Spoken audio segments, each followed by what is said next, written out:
Buenos días, buenas tardes, buenas noches, donde quiera que estén. Son las 6:00 p.m. en París, las 9:00 a.m.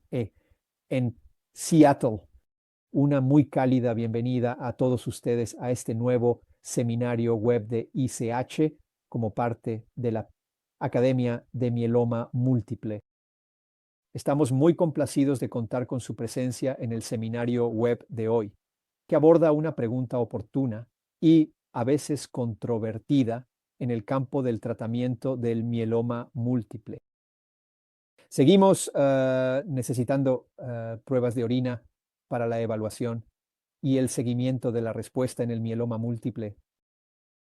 Con el uso creciente de los ensayos de cadenas ligeras, libres en suero, la espectrometría de masas, la secuenciación de nueva generación y las técnicas de imagen. Bueno, creo que el papel de la orina en el monitoreo del mieloma ha sido cada vez más cuestionado. Algunos sostienen que ahora podría ser redundante, una herramienta heredada en un mundo moderno de alta resolución, pero ¿es realmente así? ¿O la orina sigue proporcionando información complementaria y en ocasiones fundamental, especialmente en ciertos subgrupos de pacientes? Bueno, por eso me complace mucho presentar hoy al doctor Rahul Banerjee del Fred Hutch en Seattle. Y el doctor Banerjee, quien es profesor asistente allí, se enfoca principalmente en el cuidado del mieloma múltiple. Y quizá recuerden que durante la última reunión de ASH en 2024, en diciembre de 2024, en San Diego, él hizo una presentación fantástica precisamente sobre este tema. Y creo que hoy en día hay muchas discusiones sobre la redefinición de los criterios de respuesta y la evaluación en el mieloma múltiple, por lo que pensamos que este es un tema muy oportuno. Y Rahul ha tenido la amabilidad de aceptar compartir su conocimiento y sus hallazgos más recientes en este campo. Esto se está transmitiendo en vivo, así que por favor no duden en interactuar y compartir sus preguntas. Tendremos algo de tiempo al final para preguntas y respuestas y para su participación, pero espero que disfruten la perspectiva práctica que ofrecerá el doctor Banerjee. Gracias por acompañarnos en esta importante conversación. Y comencemos. Rahul, el micrófono es tuyo. Estupendo. Bueno, gracias, doctor Mohamed, doctor Numeral, por esta introducción tan amable y por la invitación tan cordial para estar aquí. Gracias a todos por sintonizar. Intentaremos que valga la pena su tiempo. Déjenme ver si puedo compartir la pantalla y veamos si esta es la pantalla correcta. Se ve bastante bien. Todo en orden. Estupendo. Bueno, gracias de nuevo, doctor Mohamudi. Esto significa mucho, estar aquí. Y básicamente lo que haré es dos cosas. Primero, presentaré los datos nuevamente que se presentaron en la última reunión de ASH en San Diego el pasado diciembre y que se publicaron más recientemente hace un par de meses en la revista Leuquemia. Y hacia el final, y el doctor es Mohamed, pero usaremos los nombres de pila aquí. Mohamed y yo hablamos y pensamos que podría ser útil hablar un poco sobre, en mi caso, el profesorado junior, sabiendo que algunos de ustedes en la audiencia probablemente también sean profesores junior. ¿Cómo uno se involucra en esto? ¿Por qué uno se involucra en este tipo de investigación, de análisis secundario y demás? Y partir de ahí. Así que, sin más preámbulo, vamos a empezar. De nuevo, esto es lo que presenté en ASH y que posteriormente se publicó en Leuquemia. Las pruebas de orina de 24 horas no aportan valor a las evaluaciones en mieloma múltiple. Análisis secundario del BMP CTN0702. Así que, como muchos de ustedes saben, el Grupo Internacional de Trabajo en Mieloma, de hecho, está trabajando en redefinir los criterios de respuesta en mieloma, como mencionó el doctor Mohamudi. Ellos son, de alguna manera, todos nosotros formamos parte de este grupo que determina, ya saben, qué es el mieloma, cómo se definen las respuestas en el mieloma. Es un poco inusual en comparación con otros cánceres, ¿verdad? Porque en el linfoma, por ejemplo, para la mayoría de los tipos de linfoma, si quieres saber si el tratamiento funcionó, escaneas al paciente y buscas el linfoma. Este es uno de los pocos cánceres donde, ya saben, esto tal vez el cáncer de próstata y ciertos otros tipos raros de malignidades ginecológicas, donde la proteína producida por el cáncer suele ser el principal indicador de si el tratamiento está funcionando o no, y no tanto las propias células. Dicho de otra manera, cuando buscamos criterios de respuesta, a menudo estamos buscando la proteína, la paraproteína o las cadenas ligeras producidas por el mieloma y no tanto el propio mieloma, al menos en una primera instancia. Históricamente ha existido este tipo de jerarquía y aquellos de ustedes, y ya llegaré a esto, que revisan los criterios de respuesta, verán que los criterios sanguíneos son de suma importancia. Todos ustedes son conscientes de eso, ¿verdad? Así que eso puede ser la paraproteína sérica, que es lo típico en la mayoría de los casos. Algunos pacientes solo tienen mieloma de cadenas ligeras y volveremos a hablar de esa población de pacientes por separado, pero el suero es el rey, por así decirlo. Justo debajo de eso están los criterios de orina, es decir, la orina de 24 horas, como explicaré, y por debajo de eso están las cadenas ligeras libres en suero. Algunos pacientes tienen, entre comillas, enfermedad oligosecretora o no secretora, donde esos biomarcadores tradicionales para buscar la proteína no están presentes. Para esos pacientes hay que buscar las propias células mediante biopsias de médula ósea, estudios de imagen, etcétera. Dicho esto, las evaluaciones de orina de 24 horas han sido clave aquí. La razón por la que normalmente no usamos muestras de orina aisladas, hablaremos de esto, estoy seguro, durante la sesión de preguntas y respuestas. Saben, una muestra de orina aislada no necesariamente capta. Una evaluación de orina en un solo momento no refleja la ubicuidad de la proteinuria de Benz-Jones, que puede fluctuar a lo largo del día. Por eso hemos utilizado estas evaluaciones de orina de 24 horas. Son complicadas, ¿verdad? Para mí es fácil solicitar una orina de 24 horas como un simple examen en la historia clínica electrónica y listo. Para el paciente es mucho, mucho, mucho más complicado que eso, porque recuerden que hay que recolectar todas las micciones durante un periodo de 24 horas. Así que cuando uno observa algo como, bueno, voy a llegar a los ejemplos aquí. De hecho, voy a empezar con la imagen aquí. Esta es una imagen que quienes están en redes sociales, ya sea Twitter o X, me han visto publicar unas 100 veces aquí. Este es un ejemplo del refrigerador de alguien, un video de YouTube de una persona a la que le estaban recolectando esta muestra y bromeo diciendo que una de estas cosas no debería estar ahí. Un paciente que tiene su jugo de naranja, tiene un poco de agua, tiene otro jugo aquí y hay una jarra naranja brillante de orina porque la orina debe mantenerse refrigerada para realmente evitar cualquier descomposición de la proteína. Esto puede ser problemático para los pacientes que son mayores y más frágiles, es algo difícil. Ya saben, la edad media de diagnóstico de mieloma es de 69 años en Estados Unidos, probablemente similar en Europa, por ejemplo. Estos pacientes son mayores. Pueden tener otras comorbilidades, ya saben, pueden tener simplemente un estado funcional disminuido, pueden tener neuropatía, ya sea por el mieloma o por medicamentos como la talidomida o el bortezomib, y se les está pidiendo que realicen lo que es una maniobra muy complicada. Agrego que definitivamente es más difícil para las mujeres recolectar una muestra de orina de 24 horas en comparación con los hombres, así que ahí también existen algunas disparidades de género. Los pacientes que no tienen acceso continuo a refrigeración es algo que damos por sentado, pero sinceramente tengo pacientes que en Estados Unidos trabajan como conductores de Uber y tienen mieloma, y para ellos poder guardar un recipiente de orina durante su turno es poco práctico, si no imposible. Tenemos pacientes que no tienen vivienda, pacientes que están viajando de un lugar a otro. Saben, en Nueva York di esta charla y un paciente me contó que en la ciudad de Nueva York llevaba su recipiente de orina de 24 horas, en el metro, en el tren, el subterráneo, hasta el hospital. Y realmente es lamentable tener que cargar orina contigo de esa manera.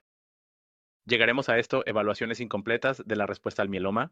Esto es probablemente uno de los mayores incentivos, en mi opinión, para cambiar la percepción desde la perspectiva de los ensayos clínicos, ya que tenemos pacientes que han hecho todo correctamente, pero debido a algún matiz perdido con la orina de 24 horas, ya no son válidos para el criterio de valoración principal. Falta la evaluación de la respuesta. No se les considera una respuesta completa, aunque en mi interior yo los considere una respuesta completa, o aunque yo llame a este nivel de respuesta como tal, según el protocolo, no lo son. Y por supuesto, hay un aumento en el costo financiero de los ensayos clínicos. Saben, aquí en nuestro edificio en Fred Hutch tenemos un armario lleno de cientos de jarras vacías para orina de 24 horas, listas para ser entregadas a los pacientes en cualquier momento. Simplemente hay un aumento en a el espacio, un aumento en la capacidad para comprar estas cosas. Yo bromeo, pregunté a nuestra encargada del laboratorio, oye, ¿vos estas jarras para orina de 24 horas son reciclables? Ella me miró como si estuviera loco y dijo, no, por supuesto que no son reciclables. Nunca vas a reutilizar un recipiente que ha tenido orina de alguien. Eso es un riesgo biológico. Y pensé, cierto, tampoco es bueno para el medio ambiente, ¿verdad? Y en cuanto a la huella de carbono de todas estas jarras de orina de 24 horas, es un problema. Entonces, ¿podemos hacerlo mejor? Eso era lo que realmente nos interesaba investigar. Y de hecho, hay personas que ya han abordado esto antes que nosotros. Fue un estudio francés, un subanálisis de este ensayo IFN 2009, que analizó las cadenas ligeras libres en suero y descubrió que eran más importantes que la prueba de orina de 24 horas. Recuerden que el ensayo IFN 2009 es probablemente uno de los estudios más fundamentales en mieloma, el primer estudio realmente en mostrar en la era moderna que el trasplante tiene un beneficio en cuanto a la supervivencia libre de progresión. Volvieron a analizar la reducción en magnitud de las cadenas ligeras libres en suero, ¿verdad? Eso es la capa y la lambda en la sangre en comparación con la orina de 24 horas y encontraron que la primera era más pronóstica que la segunda en cuanto al tiempo que los pacientes permanecían en remisión. Posteriormente hubo un estudio español, un análisis secundario de ese ensayo en particular, que analizó la inmunofijación en orina de 24 horas. Así que recuerden que para lograr una respuesta completa en mieloma actualmente, un paciente preguntará, ¿estoy en remisión? Para decir que estás en remisión o tienes una respuesta completa, un par de cosas deben suceder. Primero, la sangre debe aclararse, es decir, la paraproteína sérica debe ser cero, básicamente negativa, incluyendo la inmunofijación, pero también se requiere inmunofijación en orina de 24 horas. Nuevamente, se trata de una muestra de 24 horas buscando cualquier proteinuria de Vence-Jones. Así que si la médula ósea de una persona está impecable y es negativa para enfermedad mínima residual, es decir, negativa para enfermedad residual medible por citometría de flujo o secuenciación de nueva generación, no hay nada ocurriendo y ese paciente evolucionará excelentemente. Si no se realizó una orina de 24 horas, el paciente no quiso hacerla, o si se hizo la prueba, pero no la inmunofijación. Según el protocolo, no están en remisión, lo cual es desafortunado. Y luego hubo un análisis del mundo real presentado hace un par de años en la reunión de ASH que mostró que, al menos en Estados Unidos, de más de 5,000 pacientes analizados, solo una cuarta parte de los pacientes se sometía a la prueba de orina de 24 horas en el momento del diagnóstico. Si no se hace en el diagnóstico, eso puede causar problemas porque, por ejemplo, no se comprende la magnitud de la producción y este ciclo donde faltan los resultados de la orina de 24 horas, pero genera más problemas y se perpetúa. Vale la pena señalar que en la práctica no estamos haciendo estas pruebas, solo se realizan como parte de ensayos clínicos. Así que la pregunta que naturalmente surge es, ¿realmente seguimos necesitando esto? Y el doctor Malworthy hizo alusión a esto en sus comentarios introductorios en la era moderna. Así que nosotros analizamos esto. Yo fui el autor principal en este trabajo. Uno de nuestros residentes, el doctor Natsuhara, en mi antigua institución, UCSF, fue el primer autor de este estudio. Hace un par de años analizamos esta pregunta en particular. ¿Qué pasaría si, hipotéticamente, elimináramos los requisitos de pruebas de orina de las distintas clasificaciones de respuesta y de la profundidad de respuesta en los criterios IMWG? De nuevo, esto es una propuesta, es provisional, no formal, porque aún no son los criterios oficiales. Pero pueden ver aquí a la izquierda, por ejemplo, estos son solo algunos ejemplos de lo que realmente significa estar en respuesta completa. De nuevo, pueden ver que se requiere una inmunofijación de orina negativa para considerar respuesta completa. Para VGPR, ¿a quién le importa la respuesta completa? VGPR es nuestro objetivo para evaluar la enfermedad mínima residual, MRD. Según el libro, VGPR también requiere que la proteína de Vence-Jones en orina de 24 horas sea ahora inferior a 100 miligramos en 24 horas. Así que, de nuevo, es necesario. Técnicamente, incluso la PR, la respuesta parcial, también lo requiere. ¿Qué pasaría si lo elimináramos? Así que eso hicimos.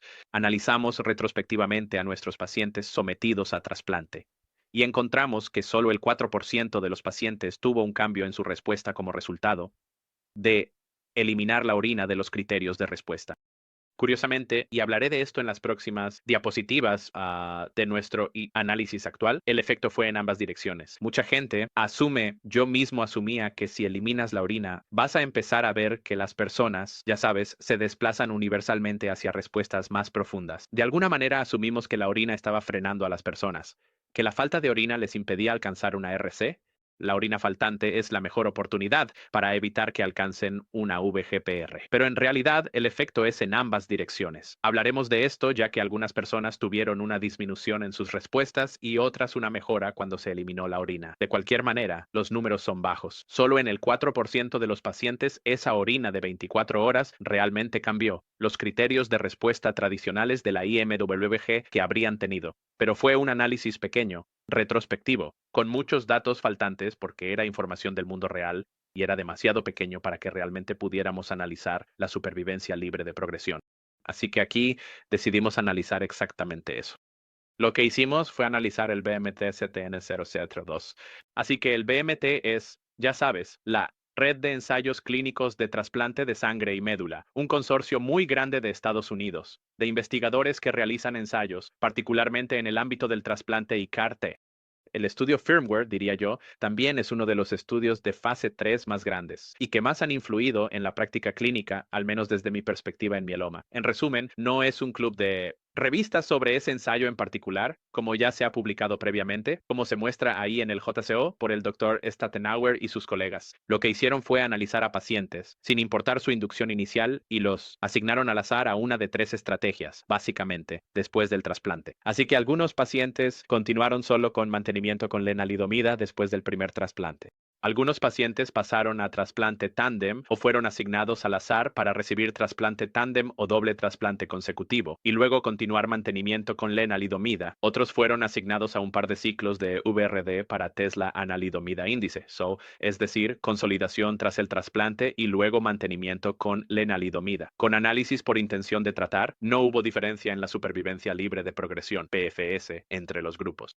Cuando se volvió a ir a analizar los pacientes que realmente recibieron el trasplante tándem, especialmente aquellos con enfermedad de alto riesgo, potencialmente tuvieron mejores resultados, ¿ya? Pero más de una cuarta parte de los pacientes asignados al trasplante tándem no se sometieron al trasplante, lo que muestra las dificultades de realizarlo en la era moderna. Podemos hablar de esto más adelante, pero creo que ese estudio disminuyó un poco el entusiasmo de nuestro campo por el trasplante tándem, especialmente ahora que tenemos herramientas modernas para la recaída, como CAR-T. Tiendo a alejarme de esa opción. Me desvío del tema. Aquí tomamos todos los brazos de ese estudio. El brazo de trasplante tándem, el brazo de trasplante único, con mantenimiento y el brazo de consolidación con BRD. Los agrupamos todos y analizamos sus respuestas. Analizamos la respuesta de los pacientes en el día 56 tras el primer trasplante para simplificar, ya que todos tuvieron una evaluación ese día antes del segundo trasplante, incluso en el brazo tándem. Luego revisamos la supervivencia libre de progresión, PFS, desde ese momento. Analizamos a todos los pacientes aleatorizados. En este caso, excluimos a quienes tenían tantos datos faltantes que no se disponía de respuestas libres de orina. Es poco probable. Incluimos a los pacientes con progresión de la enfermedad, PD, en ese momento inicial para homogeneizar la población, enfocándonos en cómo les va a largo plazo. Luego analizamos las respuestas del día 56 tras el primer trasplante, que sería Anders Ross, antes de la consolidación con BRD de un segundo trasplante o del mantenimiento con lenalidomida. Ese fue el primer punto temporal que casi todos tenían. Y teníamos los criterios tradicionales de la IMW que se calcularon. Luego retrocedimos y revisamos los criterios de orina libre, con las discrepancias revisadas manualmente por 3 de los autores. Consideramos la progresión de la enfermedad como nuestro evento principal, o la muerte, ¿verdad? La SLP fue nuestro criterio de valoración principal. Un pequeño detalle aquí es que en este estudio en particular, para maximizar la SLP casi una década hacia el futuro en el estudio original, en realidad hicieron análisis vinculados entre los pacientes del ensayo y sus datos del registro a través del CIBMTR, el Centro para la Investigación Internacional de Trasplante de Sangre y Médula Ósea. Así que, básicamente, para la progresión de la enfermedad en el futuro, reconozco abiertamente que, para maximizar el rendimiento y el beneficio en la SLP que obtuvimos, incluyendo a estos pacientes que abandonaron el estudio pero que son seguidos en el mundo real, utilizamos los criterios tradicionales de progresión de la enfermedad. Así que, hipotéticamente, y hablaremos de esto, sería posible que alguien aún tuviera progresión solo por orina, es decir, que la orina mostrara una nueva proteína que antes no existía. A lo que me refiero con esto es que las evaluaciones de respuesta al principio se hicieron de manera normal y con orina libre. No, pero la progresión de la enfermedad más adelante también se evaluó de la manera tradicional. Bien, así que vamos a entrar en materia aquí. Tuvimos 758 pacientes que fueron asignados al azar. Fue un estudio de fase 3 muy grande. Pudimos analizar a 645 de ellos, nuevamente restando a aquellos que tenían enfermedad progresiva y excluyendo a los que tenían una gravedad de datos faltantes tan significativa, por así decirlo, que ni siquiera se disponía de los criterios de respuesta por orina libre. Y ya saben, eso sucede incluso en un ensayo clínico, ¿verdad? Si alguien es hospitalizado o sucede otra cosa, hay pacientes que ni siquiera pueden hacerse el SPEP en el día 56. La edad media era menor de 50 años, así que es una población elegible para trasplante. El 41% eran mujeres, 17% afroamericanos y 7% hispanos. Una cuarta parte tenía enfermedad de cadenas ligeras. Para la enfermedad de cadenas ligeras únicamente, nuevamente, el SPEP y las pruebas de orina generalmente no eran informativas en cuanto a lo que realmente recibieron, y esto lo vimos antes, ¿verdad? Aproximadamente. La mitad de ellos continuó con lenalidomida sola. Se supone que debería ser, ya sabes, 33%, 33%, 33%, pero muchos de ellos terminaron recibiendo mantenimiento con len. ¿Sabes? El 28% de ellos recibió consolidación de todo con lenalidomida, así que para algunas personas no fue un tercio porque algunos simplemente recibieron len y se saltaron la consolidación. Y nuevamente, el trasplante tándem se suponía que sería el 33%, pero bajó al 24% porque algunas personas no quisieron hacer el trasplante tándem o no lo hicieron. Así que nuestra primera conclusión es que encontramos alta concordancia con las evaluaciones tradicionales de la IMWG. Solo el 1.1% de los pacientes analizados, 7 de casi 700, tuvieron respuestas discordantes entre los criterios tradicionales y los de respuesta sin orina. En el trabajo previo con datos del mundo real de UCSF, en el que fui autor principal, fue del 4%.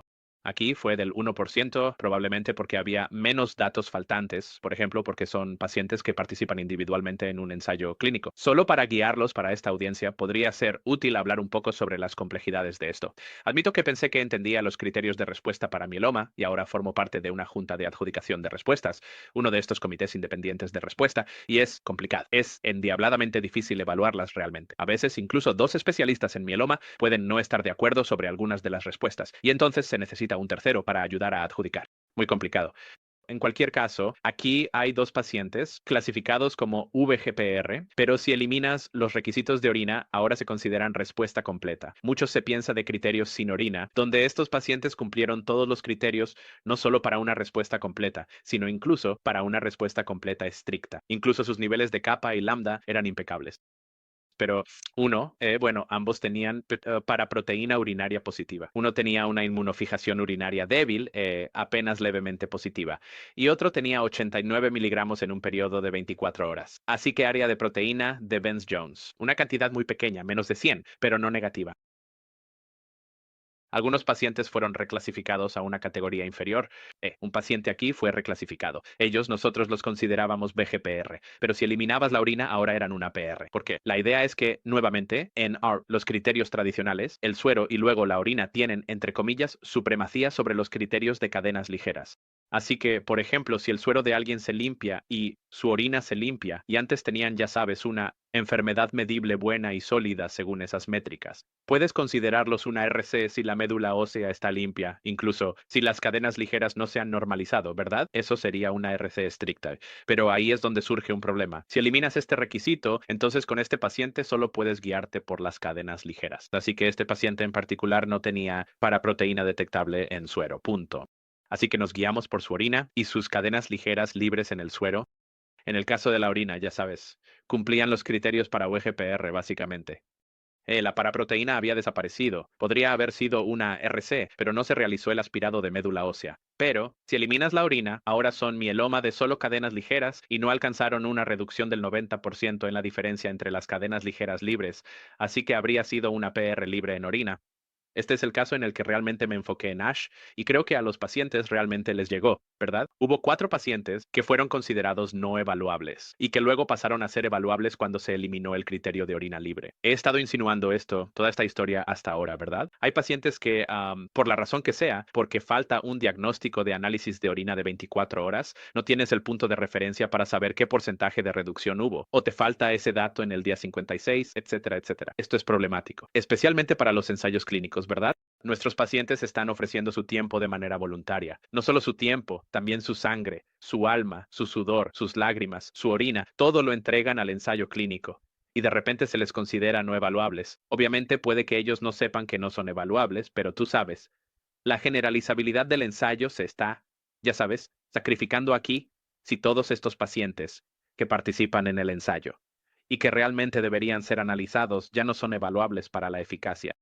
Aquí teníamos 4 pacientes con valores faltantes, casi la mitad de las discrepancias, más de la mitad, fueron de pacientes con valores faltantes y luego, cuando eliminaste el criterio de orina libre, ahora podías contarlos como VGPR o PR. En cuanto a las diferencias entre ellos, ya sabes, básicamente esto es un poco difícil ver la diferencia entre ellos porque parecen iguales. Y si esa es tu primera impresión, estás absolutamente en lo correcto. Ese es el punto. Los criterios sin orina, aquí a la izquierda, son muy pronósticos para la SLP, en comparación con las respuestas tradicionales del mieloma.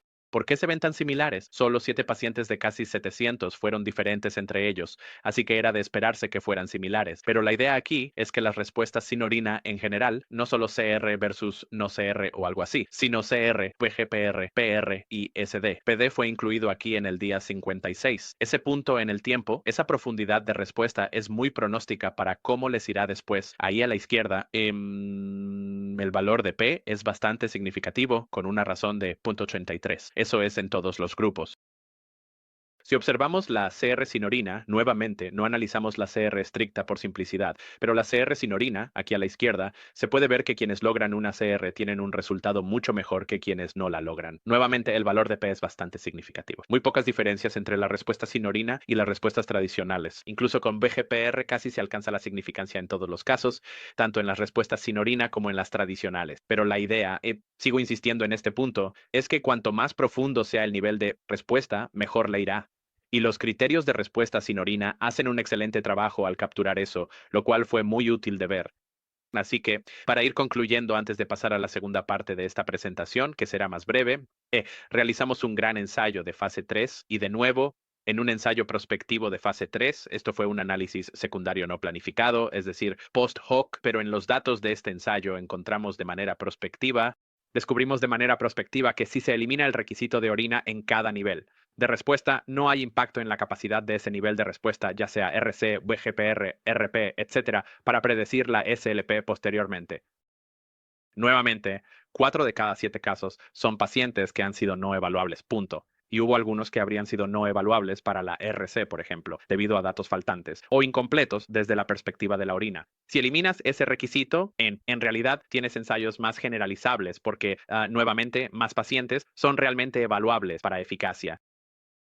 Hay limitaciones. Así que, nuevamente, como mencioné antes, esto es algo complicado, pero en este ensayo en particular, para realmente maximizar el seguimiento, que fue otra vez de 6, 7, 8 años, se utilizó información de registros y no tenemos acceso a todos los datos determinísticos en bruto de esos registros porque esto fue fuera del ensayo clínico. Así que es posible que haya habido algunos pacientes que hayan tenido progresión solo detectada por su orina. Les diré, y estoy seguro de que el doctor Mal aquí estaría de acuerdo, que eso es muy poco común. Y existen datos sobre esto desde hace tiempo que muestran que las recaídas detectadas solo por orina son extremadamente poco frecuentes, especialmente si se pueden revisar rutinariamente las cadenas ligeras libres en suero. Eso no es posible en todas partes del mundo, lo reconozco. Pero si usted puede revisar las cadenas ligeras libres en suero, la gran mayoría de los pacientes, bueno, ya sabe si está capturando el pico M en suero y las cadenas ligeras libres en suero, detectará una recaída bioquímica cuando ocurra, incluso si omite la orina. Y por supuesto, para enfatizar este punto, lo repetiré. Esto no aplica para MGRS. Recuerden que MGRS es gammapatía monoclonal de significado renal, donde algo está ocurriendo en los riñones de manera independiente a la nefropatía por cilindros y es causado por la paraproteína. El ejemplo más conocido obviamente es la amiloidosis AL, pero también existen otros. Por ejemplo, la enfermedad por depósito de inmunoglobulina monoclonal, es decir, la enfermedad por depósito de cadenas ligeras, PHENMID, y otras condiciones similares en las que aplican estos casos poco frecuentes. Para estos casos, y en particular en la amiloidosis AL, las pruebas de orina son muy útiles. Curiosamente, esto es una curiosidad para quienes son residentes o están en formación en la audiencia. Vale la pena recordar que en la amiloidosis AL hay el componente más importante. De una orina de 24 horas, en realidad no es el pico M, es la proteína total en orina, que puede medirse mediante un análisis completamente diferente. La idea es que los pacientes con amiloidosis renal tienden a eliminar albúmina en la orina, por lo que la proteína total en orina, aparte de todo este tema de las proteínas de Vence-Jones, resulta muy útil en ese sentido para evaluar la respuesta renal. Existen algunos datos separados que analizan muestras de orina puntuales, que predicen la proteína total en orina de 24 horas en el contexto de la amiloidosis AL. Nuevamente, esto está fuera del alcance de este tema, pero básicamente los estudios han llegado a conclusiones diferentes sobre si en la amiloidosis AL una muestra puntual de orina es suficiente. Para los pacientes con amiloidosis AL, y he tenido que decírselo a pacientes que han visto mi investigación y han hablado sobre ello, les digo, miren, si tienen amiloidosis AL, esto no aplica, porque para esos pacientes en particular, creo que un total de proteína en orina de 24 horas cada mausal, 3 meses aproximadamente, es esencial para asegurarse de que sus riñones van en la dirección correcta. Así que, en cuanto a conclusiones y próximos pasos para nosotros, nuestros resultados apoyan firmemente la planeada disminución de la importancia de los requisitos de orina de 24 horas. Se están trabajando en futuros criterios de respuesta del IMWG, con la Dora Malaki liderando algunos de estos esfuerzos también, ¿verdad? Así que no espero que desaparezca por completo. Creo que todavía hay cierto valor en decir que, mira, esto ya no está, pero no se va a revisar.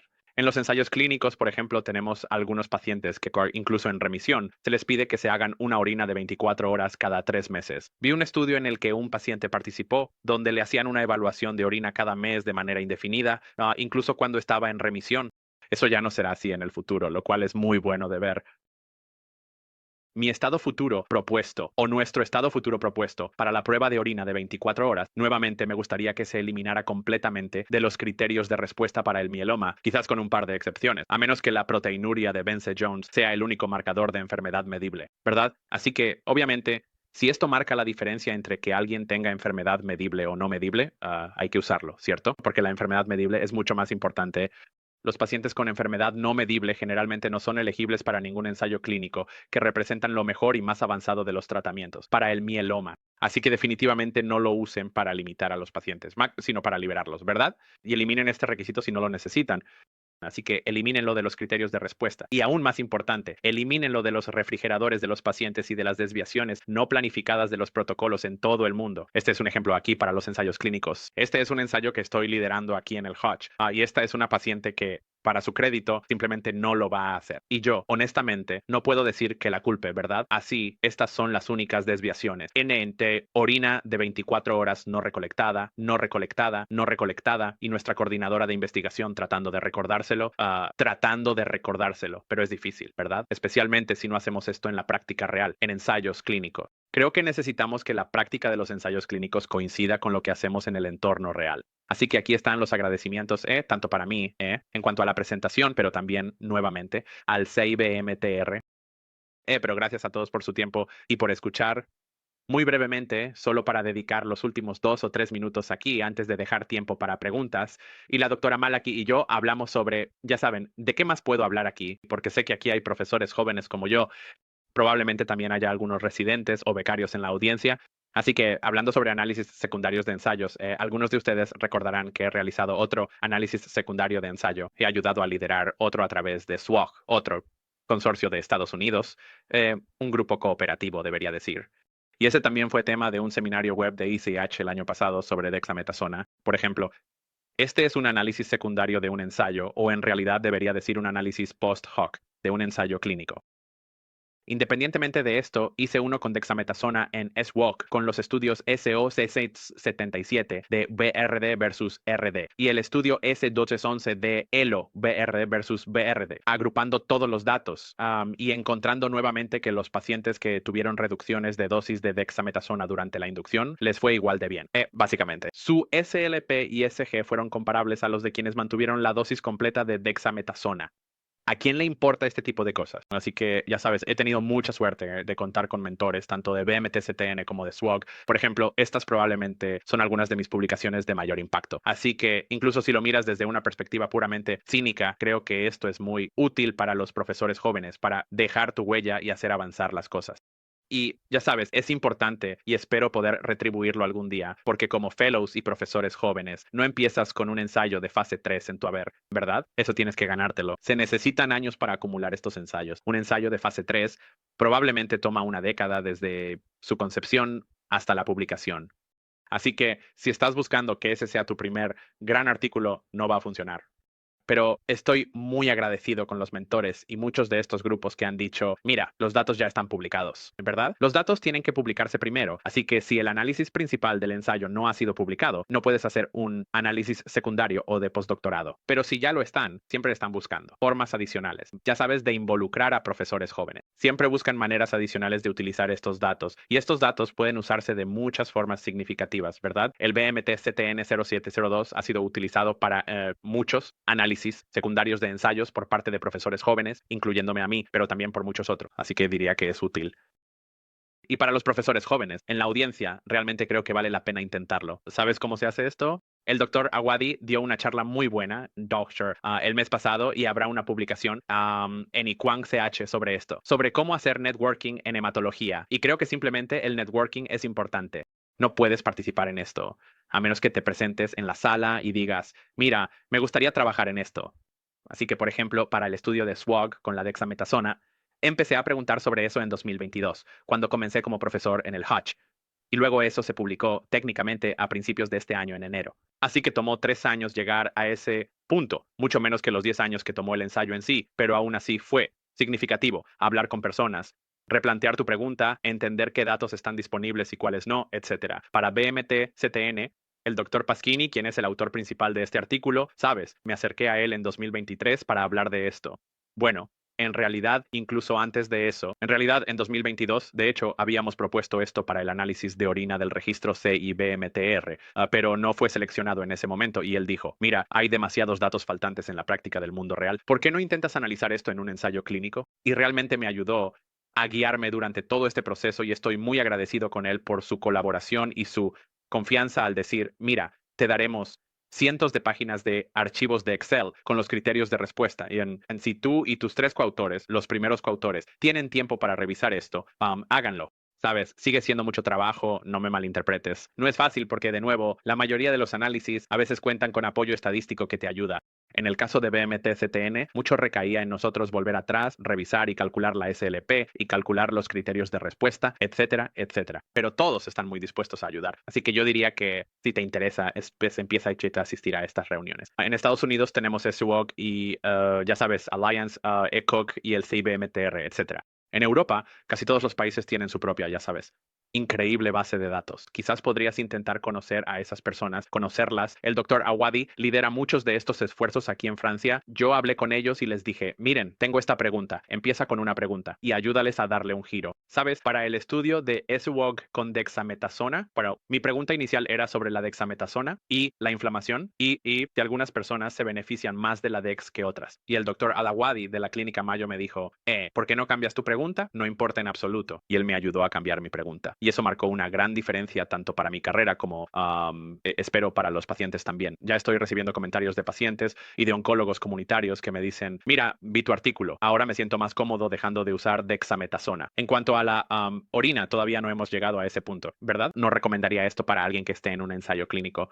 Si hay algún paciente escuchando esto, que esté oyendo esto, no les diría que dejen de hacerlo. Hablen con sus médicos sobre esto porque nuevamente, hasta ahora, los criterios de orina de 24 horas siguen siendo parte de las evaluaciones de respuesta del IMWG, pero eso cambiará gracias al trabajo liderado a partir de este tipo de análisis.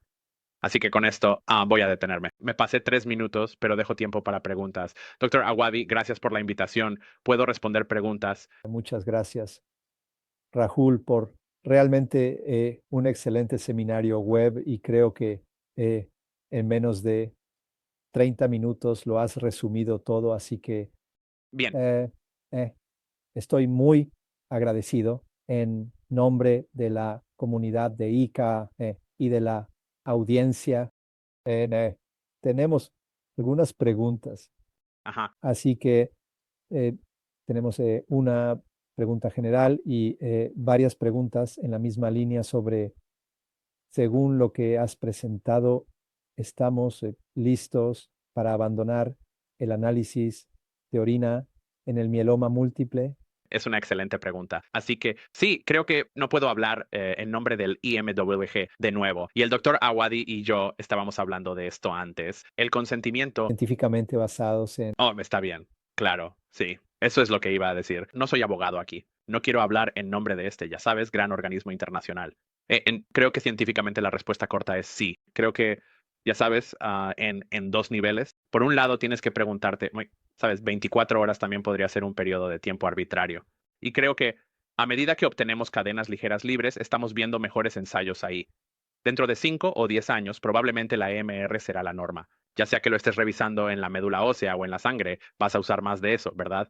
Solo que nosotros no somos el público aquí, ¿cierto? La EMR normalmente se evalúa hasta ahora a partir de análisis de médula ósea, lo cual es un poco problemático. La razón por la que la paraproteína sérica, el pico M, es el rey en mieloma, es porque estamos tratando de hacer lo correcto. Estamos tratando de evitar que nuestros pacientes tengan que hacerse una biopsia de médula ósea cada mes. Pero una vez que tengamos la EMR basada en sangre, creo que eso cambiará mucho las cosas. La otra particularidad aquí es que, nuevamente, no creo que la prueba de orina de 24 horas refleje la biología de la enfermedad tanto como lo hace la EMR. Sabes, la EMR realmente, especialmente si estás usando, ya sabes, citometría de flujo de nueva generación o secuenciación de nueva generación a partir de la médula ósea o incluso de la sangre, en realidad estás observando las propias células. Eso, en mi opinión, será 1000% un mejor indicador de lo que están haciendo las células, porque estás midiendo las células. En lugar de algunos pacientes que, por la razón que sea, sabes esto, incluso de pacientes que tienen, olvida la orina, concéntrate en la sangre, ¿de acuerdo? Tenemos muchos pacientes que después de recibir células CAR-T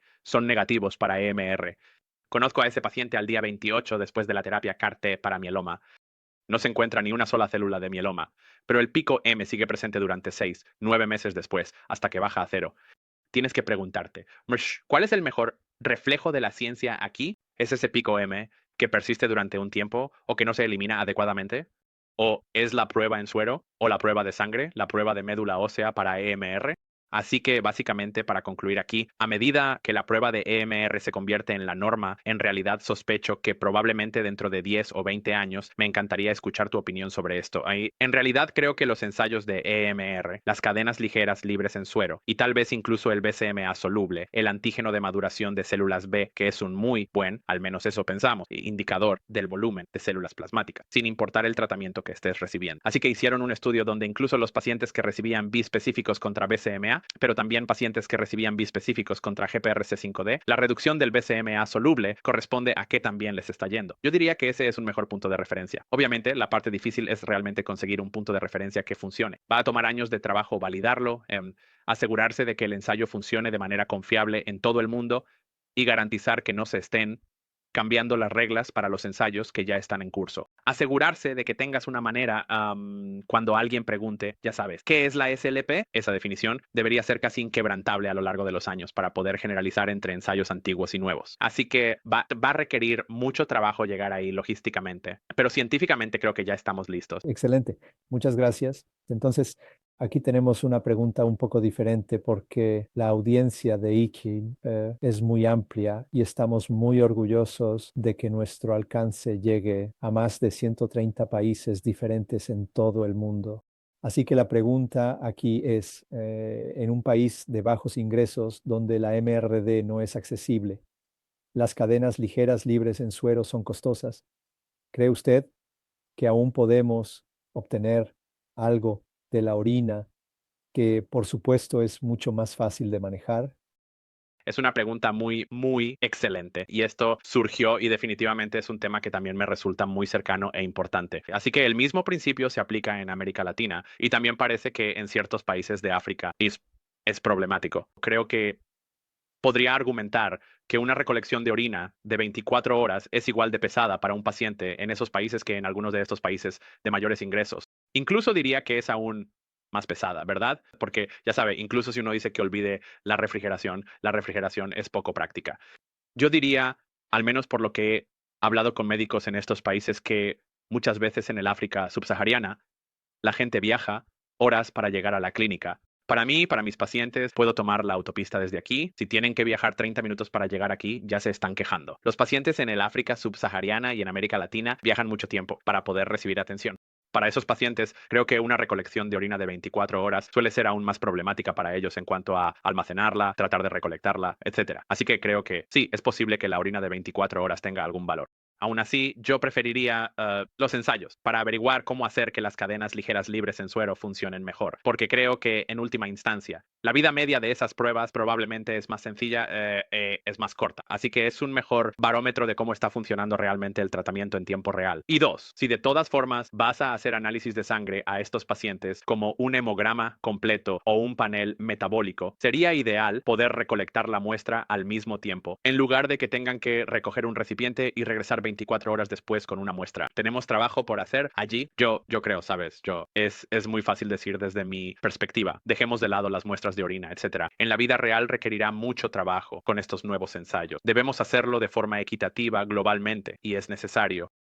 Excelente. Así que aquí tenemos dos preguntas importantes, en mi opinión, porque obviamente eh, usted habló principalmente sobre el tema y el valor del análisis de purinas en aquellos pacientes con mieloma que están siendo tratados. Entonces, ¿cuál es el valor hoy en día, en su opinión, en MGUs, por ejemplo, Ajá. pero también en la amiloidosis? Tenemos estas preguntas importantes que están surgiendo. Yo solo preguntas brillantes. Sí, yo he tenido pacientes que me han cuestionado por esto cuando pido una orina de 24 horas y veo a los pacientes que me miran y dicen, doctor Banerjee, vimos su presentación. ¿Por qué me está pidiendo que haga una ahora? Así que creo que es sumamente importante en escenarios seleccionados para ambos. Primero hablamos de mieloma latente. Para MGUS posiblemente no me preocupe tanto en la mayoría de los pacientes. Creo que tenemos una mejor estratificación de riesgo para esos pacientes. Para el mieloma latente o para lo que solía considerarse mieloma latente de ultra alto riesgo, que ahora se considera definitorio de mieloma. Así que básicamente déjame empezar de nuevo. Para pacientes con una